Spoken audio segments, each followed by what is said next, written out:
میں مبلغ بنوں سنتوں کا، خوب چرچا کروں سنتوں کا، ہو کرم بہر خاک مدینہ۔ الحمد للہ رب العالمین، والصلاة والسلام علی سید المرسلین، اما بعد فاعوذ باللہ من الشیطان الرجیم، بسم اللہ الرحمن الرحیم۔ الصلاة والسلام علیک یا رسول اللہ،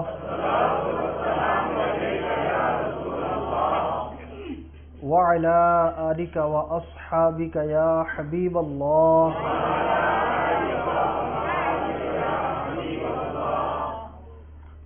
الصلاة والسلام علیک یا نبی اللہ، وعلی آلک واصحابک یا نور اللہ۔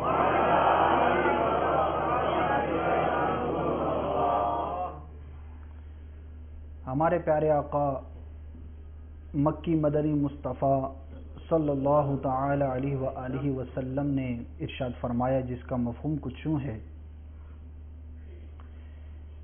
جو شخص صبح اور شام تین بار درود پاک پڑھے گا، اللہ تبارک و تعالی اس کے اس دن اور رات کے گناہوں کو بخش دے گا۔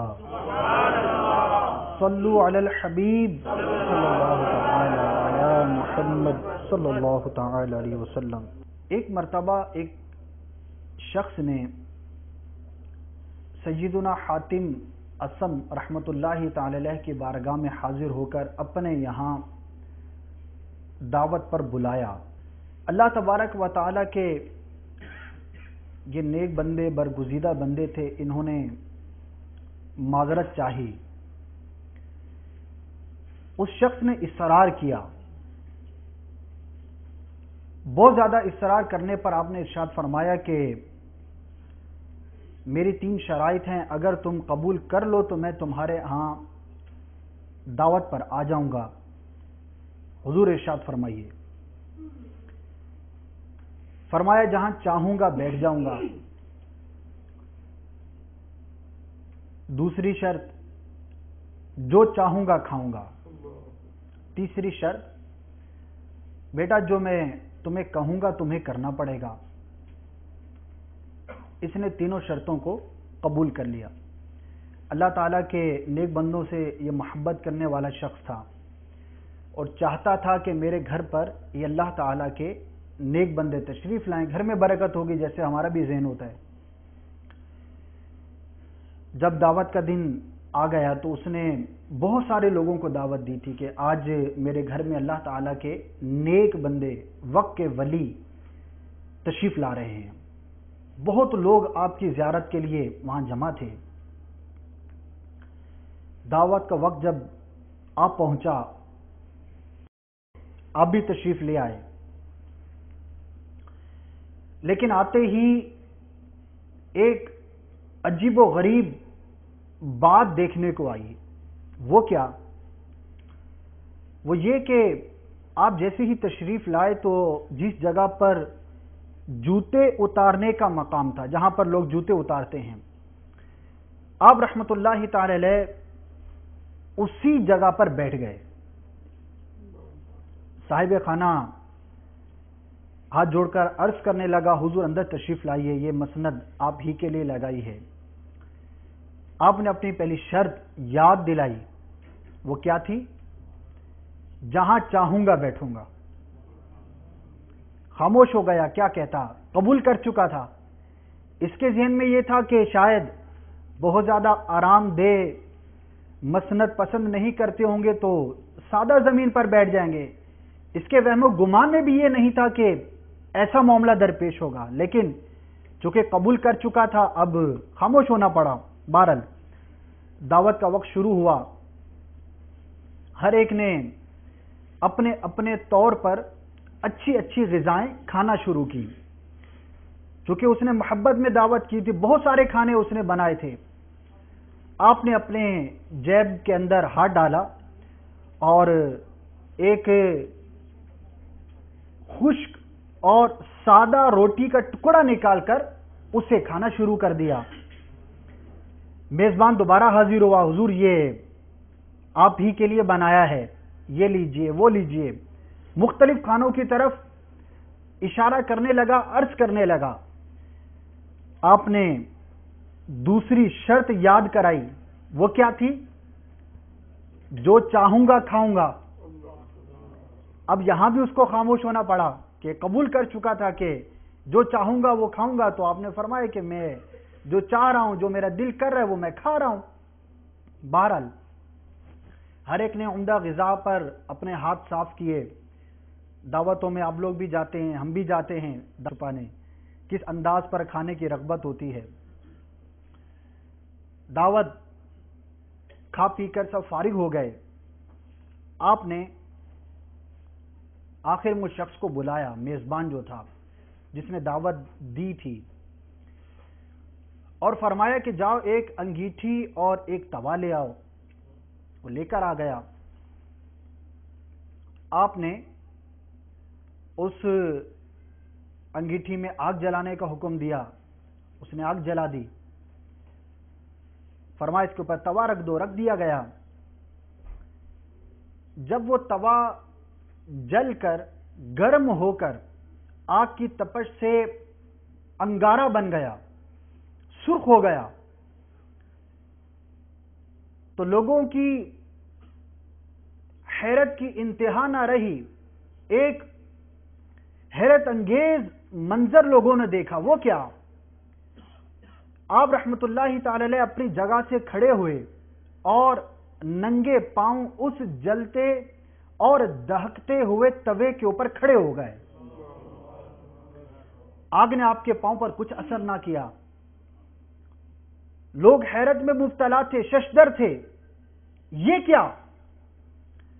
ابھی اسی ششو پنج کے معاملات سے وہ گزر رہے تھے کہ آپ نے لوگوں کو مخاطب کر کے ارشاد فرمایا، اے لوگو، میں نے آج کے اس وقت کے کھانے میں ایک سوکھی روٹی، باسی روٹی جو کہ تازہ نہ تھی، وہ روٹی میں نے کھائی ہے، اور اس توے پہ کھڑے ہو کے اپنے اس کھانے کا حساب دے رہا ہوں۔ سب لوگ آئیں اور اپنی اپنی غذا کا اس توے پہ کھڑے ہو کر حساب کتاب دیں۔ لوگ رونے لگے۔ ایک عجیب و غریب کیفیت وہاں پر طاری تھی لوگوں پر، اور عرض کرنے لگے، حضور یہ تو آپ کی کرامت ہے، آپ تو اللہ تبارک و تعالیٰ کے برگزیدہ بندے ہیں، آپ تو اللہ تبارک و تعالیٰ کے ولی ہیں کہ آپ کے پاؤں کو آگ نے نہیں جلایا۔ ہم تو گناہگار ہیں، ہم سیاہکار ہیں، ہمیں وہ مقام اور مرتبہ اللہ تبارک و تعالیٰ کی بارگاہ میں حاصل نہیں جو آپ کو ہے۔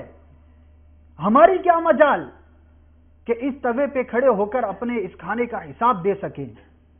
آپ رحمت اللہ تعالی علیہ نے اب جو کچھ ارشاد فرمایا، میرے میٹھے اور پیارے اسلامی بھائیوں، غور سے سنیے۔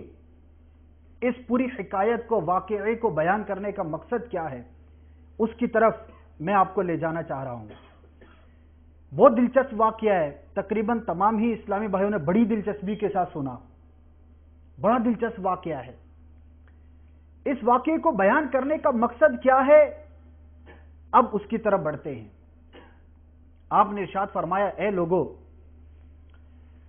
آج دنیا کی آگ پر اس دہکنے والے توے پر کھڑے ہو کر ایک وقت کا حساب دینا تمہارے لیے ممکن نہیں۔ ذرا تصور کرو اور سوچو، غور کرو، جواب دو کہ کل بروز قیامت اللہ تبارک و تعالیٰ کی بارگاہ میں جبکہ وہاں پر صورتحال اس کے مقابلے میں کہیں زیادہ سخت تر ہوگی، اس رب قدیر عز و جل کی بارگاہ میں کھڑے ہو کر تم ساری زندگی کی نعمتوں کا حساب کتاب کس طرح سے دے سکو گے؟ میرے پیارے اور میٹھے اسلامی بھائی اور مدنی چینل کے ناظرین، یہ گفتگو سن کر لوگوں کی چیخیں بلند ہو گئیں، لوگ زاروں قطار رونے لگے۔ آپ رحمت اللہ تعالی علیہ انہیں مزید نیکی کی دعوت دیتے رہے، سمجھاتے رہے، اور بالآخر وہ مجمع منتشر ہو گیا۔ میٹھے اور پیارے اسلامی بھائیوں، مقام غور ہے، آج کے دعوت اسلامی کے اس ہفتہ وار اجتماع میں شریک ہو کر اس بیان کی برکت سے اللہ تبارک و تعالی کی نعمتوں کے بارے میں، شکر ادا کرنے کے بارے میں ہم سنیں گے۔ آج ہر شخص اللہ تبارک و تعالی کی نعمتوں کا متقاضی تو ضرور ہے، تقاضا تو ضرور کرتا ہے، لیکن اللہ تبارک و تعالی کی نعمتوں کے شکر ادا کرنے کا ذہن آج ہمارے اندر کتنا ہے، ہر شخص سمجھ سکتا ہے، غور کر سکتا ہے۔ اللہ تبارک و تعالی ارشاد فرماتا ہے سورہ بقرہ میں، فَاذْكُرُونِي أَذْكُرْكُمْ وَاشْكُرُوا لِي وَلَا تَكْفُرُونَ، تم میری یاد کرو، میں تمہارا چرچا کروں گا، میری نعمتوں کا شکر ادا کرو، میرا شکر ادا کرو اور انکار مت کرو۔ ایک اور جگہ پر اللہ تبارک و تعالی نے ارشاد فرمایا، ثُمَّ لَتُسْأَلُنَّ يَوْمَئِذٍ عَنِ النَّعِيمِ، پھر اس دن تم سے نعمتوں کے بارے میں سوال کیا جائے گا، تم پوچھے جاؤ گے، لَتُسْأَلُنَّ، ضرور پوچھے جاؤ گے، ضرور تم سے سوال کیا جائے گا کہ ہم نے جو تمہیں دنیا میں نعمتیں عطا کی، جو تم پر انعام و اکرام کیے، اے بندے بتا تو نے ان نعمتوں کا کیا شکر ادا کیا؟ اور اللہ تبارک و تعالی نے خود ہی نعمتوں کے بارے میں ارشاد فرمایا، وَإِن تَعُدُّوا نِعْمَةَ اللَّهِ لَا تُحْصُوهَا، اے لوگو اگر تم اللہ تبارک و تعالی کی نعمتوں کو شمار کرنا چاہو تو تم اس کو شمار نہیں کر سکتے۔ میرے پیارے اور میٹھے اسلامی بھائیوں، آج اللہ تبارک و تعالی کی نعمتیں ہم پر کس قدر ہیں اور ہم اس کا شکر کس قدر ادا کرتے ہیں، آج ہم نے یہ غور کرنا ہے، یہ فکر کرنی ہے، اس فکر مدینہ کو اپنے دل میں جگہ دینی ہے۔ یاد رکھیے کہ اللہ تبارک و تعالی کی نعمت کا شکر فقط یہ نہیں کہ ہم زبان سے اتنا کہہ دیں الحمدللہ اللہ کا شکر ہے، بلکہ علماء کرام ارشاد فرماتے ہیں کہ شکر جس طرح زبان سے ہوتا ہے اسی طرح اعضاء سے بھی ہوتا ہے۔ زبان سے ہم کہیں اللہ تیرا شکر ہے، یہ بھی شکر ہے، لیکن شکر کی ایک قسم ہے۔ اس کے ساتھ ساتھ اللہ تبارک و تعالی کی نعمتوں کا شکر یہ بھی ہے کہ اس نے جو ہمیں نعمت عطا فرمائی، اس نعمت کو اس کے بتائے ہوئے حکم کے مطابق استعمال کیا جائے۔ آنکھ کی نعمت کا شکر یہ ہے کہ آنکھ کو اللہ تبارک و تعالی کے بتائے ہوئے احکامات کے مطابق استعمال کیا جائے، اچھی چیزوں کو دیکھا جائے، ممنوعات اور حرام کردہ مناظر سے، حرام کردہ اشیاء سے اس کو بچایا جائے۔ ہاتھوں کا شکر یہ ہے کہ ہاتھوں کو اللہ تبارک و تعالی کی فرما برداری کے کاموں میں لگایا جائے۔ اسی طرح سے پاؤں کا شکر کیا ہے کہ اللہ تبارک و تعالی کی فرما برداری کے کاموں میں چلا جائے، حرام کاموں کی طرف بچنے سے اس کو روکا جائے۔ دل کا شکر کیا ہے کہ دل کو اللہ تبارک و تعالی کی یاد سے پر رکھا جائے، برے خیالات اور بری خواہشات سے اس کو دور رکھا جائے۔ اسی طرح کانوں کا شکر یہ ہے کہ کانوں کو حرام کاموں سے بچا کر اللہ تبارک و تعالی کی فرما برداری کے کاموں میں استعمال کیا جائے۔ اسی طرح آپ غور کرتے چلے جائیں، جو بھی اعضائے بدن ہمیں عطا کیے گئے ان کو اللہ تبارک و تعالی کی فرما برداری میں استعمال کرنا، یہ ان اعضاء کا شکر ہے۔ اسی طرح دولت، مال، یہ اللہ تبارک و تعالی کی نعمت ہے۔ اس کا شکر کیا ہے کہ مال میں اگر زکوٰۃ واجب ہوتی ہو، شرائط پوری پائی جاتی ہوں تو زکوٰۃ ادا کی جائے۔ اگر کسی پر صدقہ فطر واجب ہے وہ ادا کیا جائے۔ مال کو حرام ذرائع سے استعمال کرنے کے بجائے فقط حلال اور جائز مقام پر خرچ کیا جائے، یہ مال کا شکر ہوا۔ اولاد کا شکر کیا ہوا؟ اس کی اچھی تربیت کی جائے، اسے دینی معلومات دی جائیں۔ شریعت نے جس طرح سے اولاد کی تربیت کا حکم فرمایا اسی طرح سے اولاد کی تربیت کی جائے۔ میرے پیارے اور میٹھے اسلام بھائیوں، غور کریں کہ میں اور آپ اللہ تبارک و تعالی کی نعمتوں کا شکر کس قدر ادا کرتے ہیں۔ یاد رکھیے، کل بروز قیامت ہر نعمت کے بارے میں سوال کیا جائے گا، حلال و حرام کے بارے میں سوال کیا جائے گا، یہاں تک کہ فضول کے بارے میں بھی سوال کیا جائے گا۔ تو ہم غور کریں کہ آج جو ہمیں اللہ تبارک و تعالی نے نعمتیں عطا فرمائیں، ہم ان کی شکر گزاری میں کس قدر مشغول ہیں۔ ایک عام سینس ہمارے ہاں پائی جاتی ہے کہ اگر میرے پاس نعمت نہیں تو نعمت کی طلب کو میں اپنے دل کے اندر پاتا ہوں۔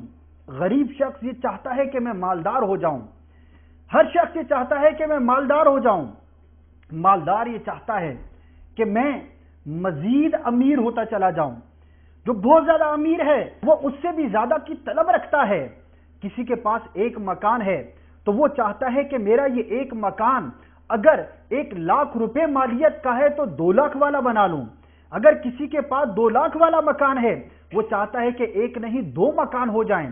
کسی کا اگر کاروبار ہے تو وہ چاہتا ہے کہ میرا یہ کاروبار بڑھ جائے، اگر میرے کاروبار کی فقط ایک برانچ ہے تو میں اس کی کئی برانچز بنا دوں، میں اپنے کاروبار کو مزید سے مزید تر وسیع کرتا چلا جاؤں۔ اسی طرح اگر کوئی صاحب اولاد ہے تو مزید اولاد کی طلب اس کے دل میں ہر وقت موجزر رہتی ہے۔ اگر ہم صحت مند ہیں تو اللہ تبارک و تعالیٰ کی بارگاہ میں ہم یہ دعا کرتے رہتے ہیں، یا اللہ میری صحت میں مزید اضافہ ہوتا چلا جائے۔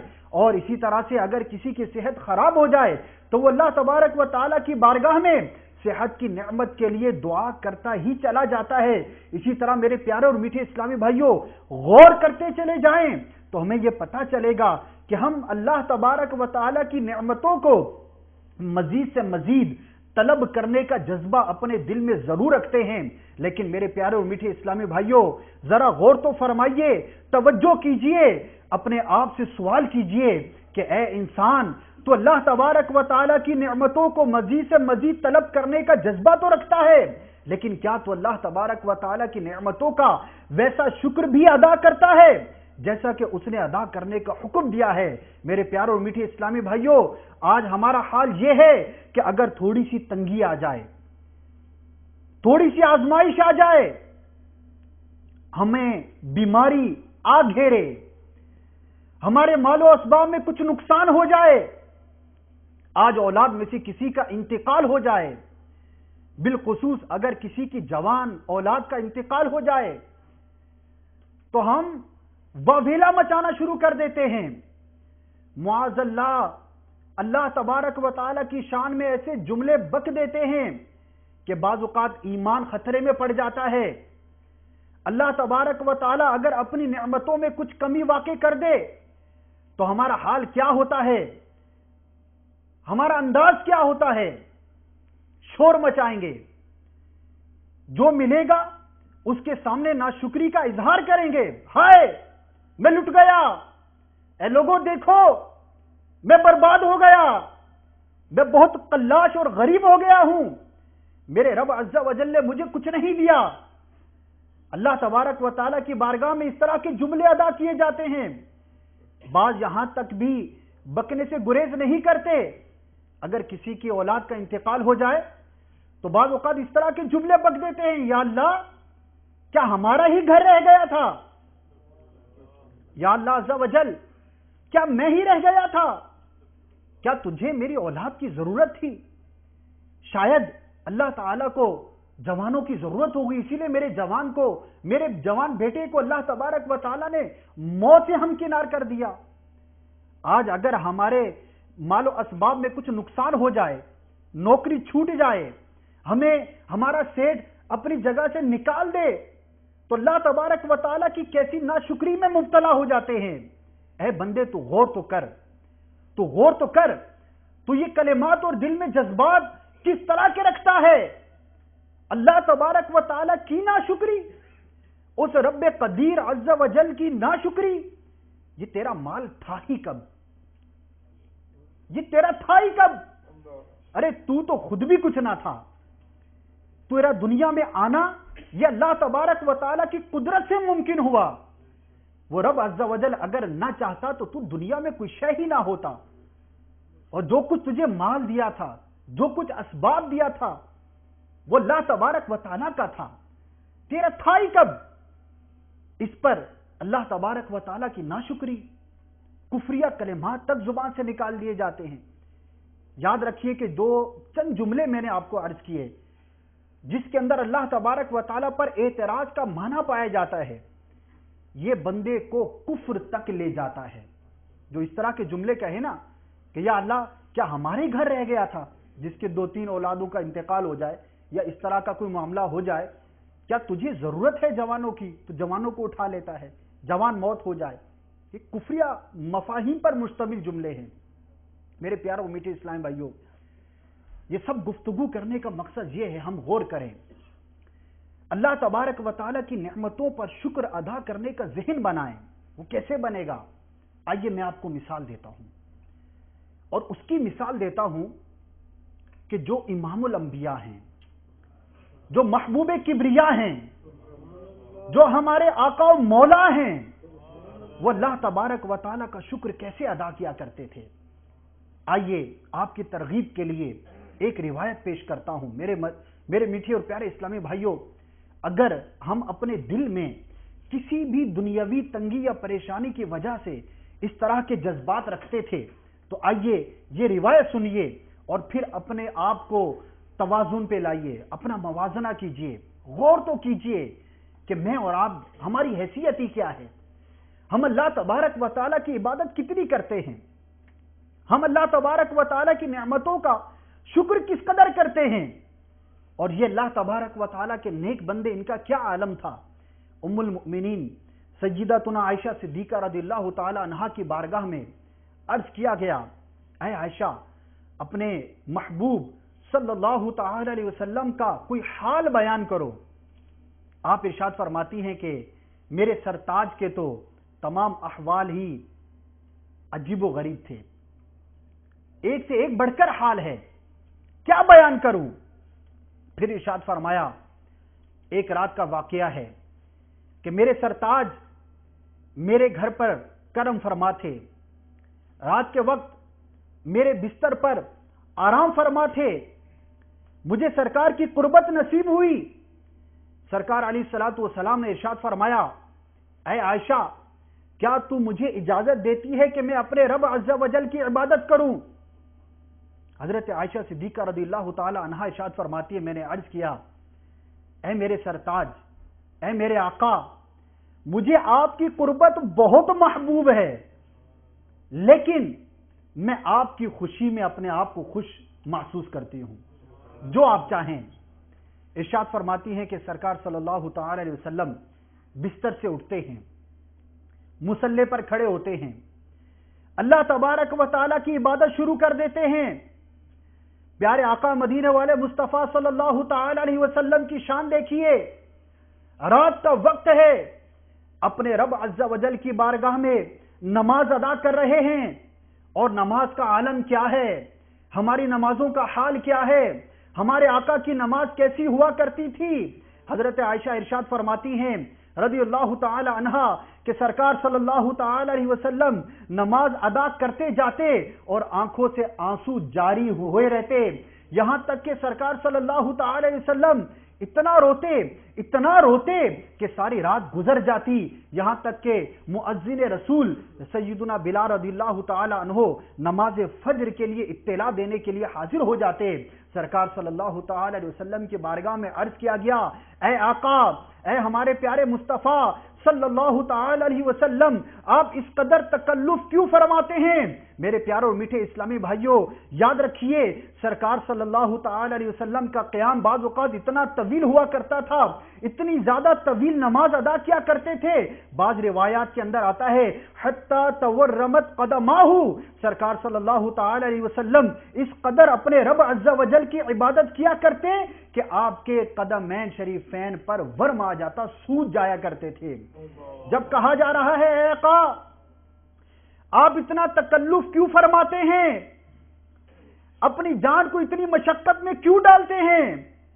آپ کی شان تو یہ ہے کہ اللہ تبارک و تعالی نے آپ کے صدقے سے اگلوں اور پچھلے کے گناہوں کو معاف فرما دیا. آپ کا تو مقام و مرتبہ یہ ہے، اس کے باوجود اتنا تکلف. کیا ارشاد فرمایا؟ ارشاد فرمایا افلا اکون عبدا شکورا. اے سوال کرنے والے، کیا میں اپنے رب عز و جل کا شکر گزار بندہ نہ بنوں؟ شکر کا مقام دیکھیے. امام الانبیاء ہو کر اللہ تبارک و تعالی کی نعمتوں کے شکر کا جذبہ ایسا دل کے اندر موجزن ہے کہ ساری ساری رات اٹھ کر اللہ تبارک و تعالی کی عبادت میں مشغول رہا کرتے تھے. اور آج ایک ہم ہیں، اول تو عبادت کرنا ہی نہیں آتی، نہ ہمارے وضو کا ٹھکانہ، نہ ہماری نماز کا ٹھکانہ، نہ ہمارے روزوں کی کوئی خبر. اگر عبادت کر بھی لی تو ناقص کی. عبادت کرنے میں کامیاب ہو بھی گئے تو لوگوں کو بتا کر ریاکاری میں مبتلا ہو کر نہ جانے ہماری عبادت کا کیا حال ہو جاتا ہے.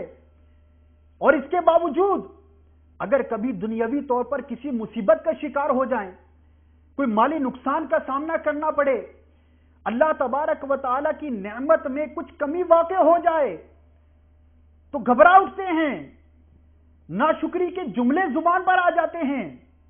اے انسان، تیری حیثیت ہی کیا ہے؟ تو اور رب عز و جل کی ناشکری. میرے پیارے اور میٹھے اسلامی بھائیوں، ایک بزرگ کی بارگاہ میں ایک شخص حاضر ہوتا ہے اور اپنی مشکلات کا تذکرہ کرتا ہے. جس طرح ہماری عادت ہے آج کل، جب بھی کسی کے پاس جائیں گے، 2 منٹ بیٹھیں گے، کوئی پوچھے گا بھائی کیا حال ہے، کیا کہیں گے؟ جواب کیا ہوتا ہے ہمارا؟ آپ سوچیں کیا جواب ہوتا ہے؟ یار کیا بتاؤں، بس بہت مشکل سے گزارا ہو رہا ہے، بس کیا کروں یار، سمجھ نہیں آ رہی. اپنی ہم مشکلات اور اس طرح کے جملوں کا تذکرہ شروع کر دیتے. یہ ہمارا حال ہے. اب ان بزرگ رحمت اللہ تعالی علیہ نے جب اس کی وہ گفتگو سنی، اب اس کو سمجھانا شروع کیا. کیسا سمجھایا؟ ہمارے سمجھنے کے لیے بھی کافی ہے. آپ نے ارشاد فرمایا اے شخص یوں کر کہ تیرے پاس مال نہیں ہے نا، تو غریب ہے، قلاش ہے، تیرے پاس کچھ بھی نہیں ہے، تو ناشکری کرتا ہے، تو اپنا ایک ہاتھ کاٹ کے مجھے دے دے، اس کے بدلے میں تجھے اتنے 1000 یا لاکھ درہم دے دیتا ہوں. اس نے کہا نہیں حضور، یہ کیسے ہو سکتا ہے، ایک ہاتھ میں کیسے کاٹ کے دوں؟ آپ نے ارشاد فرمایا اچھا چل بایاں ہاتھ کاٹ کے دے دے، دایاں سے تو بہت زیادہ کام کرتا ہوگا. نہیں حضور، یہ بھی نہیں دے سکتا. چل ایک پاؤں دے دے. نہیں. ایک انگلی کاٹ کے دے دے. نہیں. ایک ناخن کاٹ کے دے دے. نہیں. پھر آپ نے اس کو سمجھایا اے آنے والے، اے بولنے والے، تو غور تو کر کہ اس وقت بھی تیرے پاس رب عز و جل کی ایسی نعمتیں ہیں کہ جنہیں تو لاکھوں دراہیم کے بدلے دینے کو بھی تیار نہیں اور رب کی ناشکری کرتا ہے. یہ ہے مقام شکر، غور کرنے کا مقام، کہ اگر کبھی تنگی مشکل آ جائے تو بندہ اپنی ان نعمتوں کی طرف نظر کرے جو اللہ تبارک و تعالیٰ نے اس کو عطا کی ہوئی ہیں. آج ہمارا حال کیا ہے؟ ناشکری کی ایک بنیادی وجہ یہ ہے کہ ہم نے نعمتوں کو سمجھنا کوشش نہیں کی. ہمیں پتہ ہی نہیں کہ نعمت کیا ہے. ہم آج سمجھتے ہی نہیں کہ نعمت کیا ہے. ہم کیا سمجھتے ہیں نعمت کیا ہے؟ کثیر مال و دولت. بس بہت اچھی گاڑی نعمت ہے، بنگلہ ہونا چاہیے، یہ اللہ کی نعمت ہے. یہ بھی انعام و اکرام ضرور ہے، لیکن کیا فقط یہی نعمتیں رہ گئیں سوچنے کو، سمجھنے کو؟ ارے نعمت کی قدر پوچھنی ہے تو نابینا سے پوچھو کہ آنکھ کتنی عظیم اللہ تبارک و تعالیٰ کی نعمت ہے. اللہ تبارک و تعالیٰ کی نعمتوں کا شکر ادا کرنا ہے اور غور کرنا ہے تو کبھی کسی لنگڑے سے پوچھو کہ پاؤں کس کو بولتے ہیں. اے زبان والو، اے گفتگو کرنے والو، نعمت کی قدر پوچھنی ہے تو کسی گنگے سے پوچھو کہ زبان اللہ تبارک و تعالیٰ کی کتنی بڑی نعمت ہے. کبھی کسی پاگل کو دیکھو، کسی ذہنی مریض کو دیکھو، اس کی حرکتوں کو دیکھو، اس کی بے بسی کو دیکھو، اس کی بے کسی کو دیکھو اور پھر غور کرو کہ تمہیں اللہ تبارک و تعالی نے جو سمجھنے کی قوت عطا کی ہے یہ کس قدر بڑی نعمت ہے۔ آج ہم اللہ تبارک و تعالی کی ناشکری کرتے ہیں، مسلمان ہو کر ناشکری کرتے ہیں، جبکہ قرآن مجید میں ہمیں سمجھا دیا گیا۔ مفہوم عرض کر رہا ہوں، اللہ تبارک و تعالی نے مسلمانوں کو پہلے ہی سے سمجھا دیا گیا، ہمیں پہلے سے بتا دیا گیا، اے لوگو ہم تمہاری ضرور جانچ کریں گے، کچھ خوف سے، کچھ بھوک سے، کچھ جانوں میں کمی سے اور کچھ پھلوں میں کمی سے۔ پھر کیا ارشاد فرمایا؟ وَبَشِّرِ الصَّابِرِينَ، بشارت ہے، خوشخبری ہے ان صبر کرنے والوں کے لیے، الذین اذا اصابتهم مصیبہ، کن کے لیے؟ کہ جنہیں جب کوئی مصیبت پہنچتی ہے تو وہ کیا کہتے ہیں؟ قالوا انا للہ وانا الیہ راجعون، کہ ہم تو اللہ تبارک و تعالی ہی کے ہیں اور ہمیں اسی کی طرف پلٹ کے جانا ہے۔ یہ ہوتا ہے ایک صابر کا، شاکر کا جواب۔ جب بھی کوئی مصیبت آ جائے تو انا للہ و انا الیہ راجعون پڑھنے کا قرآن مجید ہمیں حکم دے رہا ہے۔ اور اے مسلمان، تو آج دنیاوی انعام و اکرام کے نہ ملنے پر رنجیدہ ہوتا ہے، آج اگر دنیاوی مصیبت آ جائے تو واویلا مچاتا ہے، آج کفار کی دنیاوی ترقیوں کو دیکھ کر تو اپنے آپ کو احساس کمتری کا شکار کر دیتا ہے۔ ارے اے مسلمان، تیرے پاس تو وہ دولت ہے کہ ساری دنیا کی دولت بھی تجھے دے دی جائے اور اس دولت کا بدلہ کرنے پر کہا جائے تو ہرگز تیار نہیں ہوگا۔ کیا کوئی مسلمان اس بات پر تیار ہو سکتا ہے کہ اسے کروڑوں روپے، اربوں روپے دے دیے جائیں اور اسے کہا جائے کہ دین اسلام سے پھر جا؟ کیا کوئی پھرنے کو تیار ہوگا؟ نہیں تیار ہوگا۔ کیوں؟ کیونکہ مسلمان کے پاس سب سے زیادہ قیمتی دولت ایمان ہے۔ ایک بزرگ رحمت اللہ تعالی علیہ کا واقعہ سنیے، کتنا پیارا انداز ہوا کرتا تھا ان بزرگان دین کا، اور اگر ان کے سامنے کوئی ناشکری کا انداز اختیار کیا کرتا تو وہ اس کو کس طرح سے سمجھایا کرتے تھے۔ آج ہمارا حال کیا ہے کہ ہمارے سامنے اگر کوئی ناشکری کا ایک جملہ بولتا ہے تو ہم دو بولتے ہیں۔ ہاں یار تم صحیح کہتے ہو یار، واقعی بہت برا حال ہے آج ہمارا۔ وہ بیچارہ مزید احساس کمتری کے اندر مبتلا ہوتا چلا جاتا ہے۔ لیکن اللہ تبارک و تعالیٰ کے نیک بندوں کا انداز کیا ہوا کرتا تھا؟ ایک مرتبہ ایک شخص کو بادشاہ وقت نے قید میں ڈال دیا۔ اس کا ایک دوست تھا جو کہ نیک شخص تھا، اس نے اس دوست کو لکھا، اپنی مصیبت کا تذکرہ کیا۔ اس کے دوست نے اس کو کہا کہ اللہ تبارک و تعالیٰ کا شکر کر۔ کچھ عرصے کے بعد بادشاہ کی طرف سے جلادوں نے اس کو مارنا شروع کر دیا۔ وہ پھر گھبرایا، اس نے پھر لکھا اپنے دوست کو، اپنا حال بیان کیا۔ دوست نے کیا کہا؟ شکر کر۔ کچھ عرصے کے بعد اس کی تکلیف کے اندر مزید اضافہ ہوا کہ اسی قید خانے میں ایک کافر کو لایا گیا اور اس کافر کے پاؤں میں جو بیڑی ڈالی گئی اس کا ایک حصہ اس مسلمان قیدی کے پاؤں میں بھی ڈالا گیا، دونوں کو ایک ہی بیڑی کے اندر باندھ دیا گیا۔ اب وہ جو کافر شخص تھا اس کو تکلیف تھی، بار بار اس کو استنجے کی حاجت ہوتی تھی۔ اب جب بھی وہ جاتا، اس مسلمان کو بھی چونکہ بندھے ہوئے تھے اس کے ساتھ جانا پڑتا اور باہر کھڑے رہ کر اتنی دیر کے لیے انتظار کرنا پڑتا۔ اس تکلیف کو اس نے دوبارہ لکھ کر بھیجا، اس پر بھی اس نے کہا کہ اللہ کا شکر ادا کر۔ اس کو بڑی حیرت ہوئی، اب وہ تھوڑا گھبرایا اور اس نے اپنے دوست کو اس طرح کے جملے لکھے کہ بھائی کچھ اور بھی کرو، فقط یہی کہتے رہتے ہو اللہ کا شکر ادا کرو، اللہ کا شکر ادا کرو۔ جیسے کہ آج ہم میں سے بعض نادانوں کا یہ حال ہوتا ہے۔ جب اس نے یہ بات سنی تو کیا جواب دیا ہم سب کے سمجھنے کے لیے کافی ہے۔ اس نے کہا، اے میرے دوست، کیا یہ مقام شکر نہیں کہ فقط ایک کافر کے ساتھ تجھے اس قید کے اندر، ایک بیڑی کے اندر مبتلا کیا گیا ہے؟ غور تو کر، اگر اس کافر کے بجائے تجھے ایمان کی دولت سے محروم کر دیا جاتا تو کیا کرتا؟ میرے پیارے اور میٹھے اسلام بھائیوں، واقعی مقام غور ہے. ایک مسلمان کا دل تو اپنے رب عز و جل کی نعمتوں کے جذبے سے معمور ہونا چاہیے. اور ہم کیوں نہ کہیں الحمدللہ رب العالمین، ہر حال میں اللہ تبارک و تعالیٰ کا شکر ہے. الحمدللہ رب العالمین علی کل حال ہم کیوں نہ اپنی زبان سے ادا کریں کہ دنیا میں مسلمان کو جو تکلیف آتی ہے اللہ تبارک و تعالیٰ اس پر بھی مسلمان کو اجر عطا فرماتا ہے. اچھا، دنیا کے معاملے میں کس کو دیکھنے کا حکم ہے؟ اپنے سے نیچے والے کو. اور ہمارا حال کیا ہے؟ اس میں تو کچھ بیان کرنے کی حاجت ہی نہیں ہے. دنیا کے معاملے میں اپنے سے اوپر والے کو تو ایسا دیکھتے ہیں کہ ہم نفسیاتی مریض ہو گئے. 1 لاکھ کمانے والا ہے نا، وہ نہیں ہے، مزے میں نہیں ہے. حالانکہ لاکھ میں اس کا کام چل سکتا ہے، لیکن وہ بھی مینٹلی بیچارہ ٹارچر اپنے آپ کو. کیوں؟ وہ 2 لاکھ والے کو دیکھ رہا ہے. کروڑ والا ہے تو وہ 2 کروڑ والے کو دیکھ رہا ہے. دنیا کے معاملے اپنے اوپر والے. اور یہی وجہ ہے، میں صحیح عرض کرتا ہوں، آپ اینالائز کر لیجئے گا اس کو. میرا ایک ذہن ہے کہ اس وجہ سے ہم آج بے سکونی کا شکار ہیں.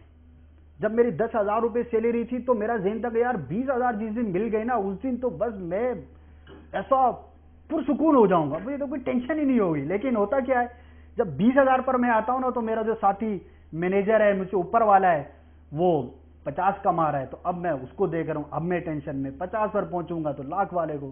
اور یہ سوچتے انہی توجہ کے اندر، اور ایک دن وہ آتا ہے کہ پھر قبرستان کی طرف چلے جاتے.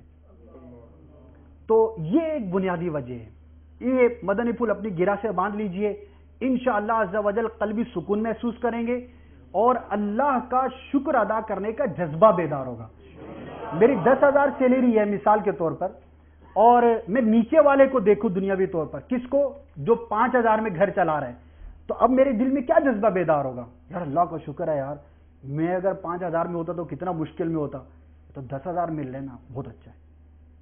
شکر کا جذبہ بیدار ہوگا نا. اگر کوئی لاکھ کما رہا ہے تو وہ نیچے والے کو دیکھے جو 50,000 کما رہا ہے. تو انشاءاللہ عز و جل آپ قلبی سکون محسوس کریں گے.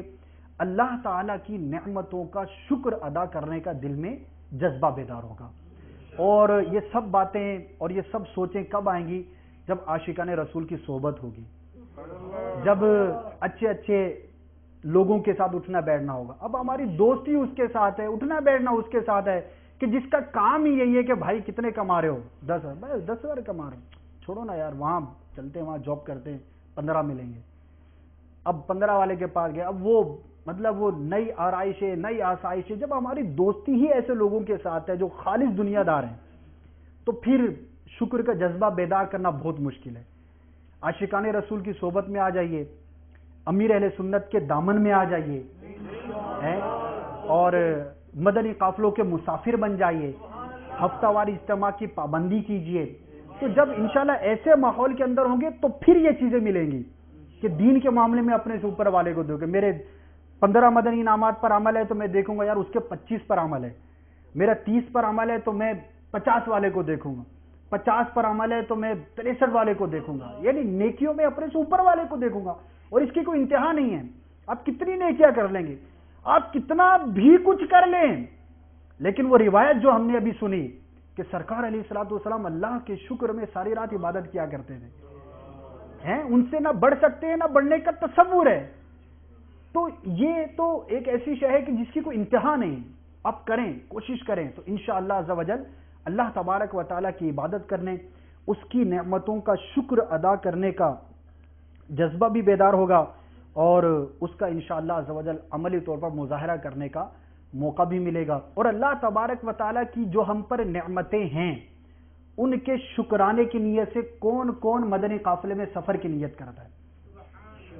ہاتھ اٹھا کر اظہار کریں. انشاءاللہ ماشاءاللہ کافی اسلامیہ نے قافلے کی سفر کی نیت کی ہے. اجتماع کے بعد آپ نام بھی لکھوا دیجئے، کس طرح سفر کرنا ہے، کہاں جانا ہے. قافلے میں سفر کریں گے، وقت کی نعمت کا شکر ادا کریں گے، اللہ کی راہ میں وقت دیں گے. مال کی نعمت کا شکر ادا کریں گے کہ خرچ کریں گے. ٹھیک ہے. اپنی دنیا کی نعمت کو شکر ادا کریں گے کہ کچھ وقت جو ہے اپنی دنیا میں سے نکال کر اللہ کی راہ میں صرف کریں گے.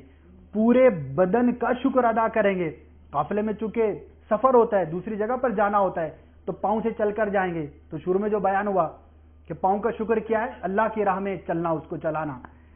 ہاتھ بھی استعمال ہوں گے، مدنی قافلے کا جو سامان اٹھائیں گے. آنکھوں کا شکر ادا ہوگا کہ راہ چل کر نیکی کی دعوت دینے کے لیے جائیں گے. زبان کا شکر ادا ہوگا کہ لوگوں کو انفرادی کوشش کریں گے، وہاں جا کر مدنی قافلے میں لوگوں کو نیکی کی دعوت دیں گے، دعائیں سیکھیں گے.